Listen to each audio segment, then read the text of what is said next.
하나님은 이스라엘 자손들을 지파별로 계수하신 후에 진을 편성하고 행군하는 순서까지 알려주셨습니다. 이스라엘 자손들의 각 지파는 성막을 중심으로 동서남북으로 세 지파씩 진영을 편성했습니다. 동쪽의 유다 지파 진영에는 이사갈 지파와 스불론 지파가 함께 했습니다. 군인의 총계는 18만 6,400명이었습니다. 남쪽의 루벤 지파 진영에는 시므온 지파와 갓 지파가 함께 했습니다. 군인의 총계는 15만 1,450명이었습니다. 서쪽의 에브라임 지파 진영에는 므낫세 지파와 베냐민 지파가 함께 했습니다. 군인의 총계는 10만 8,100명이었습니다. 북쪽의 단 지파 진영에는 아셀 지파와 납달리 지파가 함께 했습니다. 군인의 총계는 15만 7,600명이었습니다. 성전 봉사를 맡은 레위 지파는 중앙의 성막 주변에 진을 쳤습니다.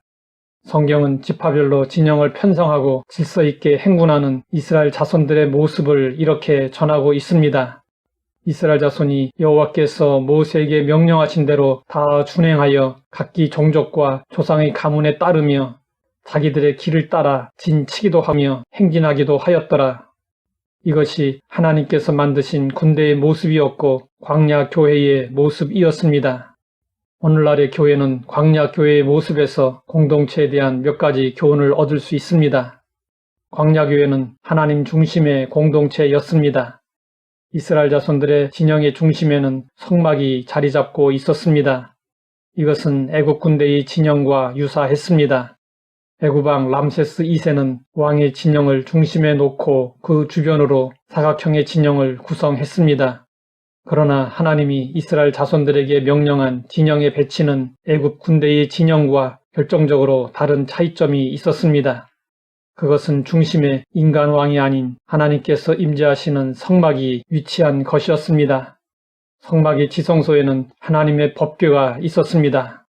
하나님의 임재를 상징하는 법궤 안에는 십계명 돌판, 만나를 담은 금 항아리, 아론의 쌍난 지팡이가 들어 있었습니다. 우리는 가장 중요한 것, 가장 귀한 것을 중심에 두고 그것을 위해 살아갑니다. 우리의 중심에는 무엇이 있을까요? 하나님이 계셔야 하고 우리는 하나님 중심주의로 살아야 합니다. 하나님을 향한 예배가 우리 삶의 중심이 되어야 합니다.